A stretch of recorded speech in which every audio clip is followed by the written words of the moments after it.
Dauden pertsonei, oroar, eta euskal preso politikoi bereziki, egun hauetan iritsi zaien elkartasuna eskertzen dugu.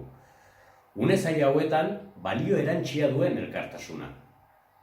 Horre gainera, konpromisoa dakar, Nafarroako eragile politiko, sozial eta sindikalek erakutsitakoaren antzera. COVID-19 aurre egiteko, presoen eskubideak errespetatzen dituzten neurriak aplikatzeko, gehiengo sozialaren eskaerari gehitzen zaiona. Halaber, gehiengo politikoa kartzelaren ordezko neurriak eskatzen ari da herrialde bakoitzean. Presoen osasunerako eskubidea bermatzeko.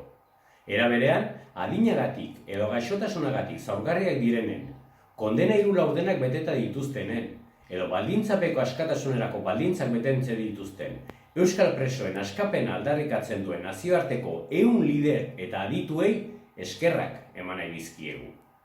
Bat gatoz ekimen horiekin, guztiekin, eta eskertzen ditugu. Espainiako eta Frantziako espetxe politikaren salbuespenari behin betiko amaiera eman behar zaiolako. Eta Espainiako estatuaren kasuan, euskal preso politiko guztiak Euskal Herrira hurbildu behar dituztelako. Ildo horretatik, Patxi Ruiz, euskal preso politikoa jasaten ari den egoeraz, dugun kezka handia adierazi nahi dugu berriro ere. Eta berresten dugu, bera eta preso guztiak haien ingurune, familia eta sozialera hurbildu behar direla. Euskal gizartearen gehiengoak eskatzen duen bezala.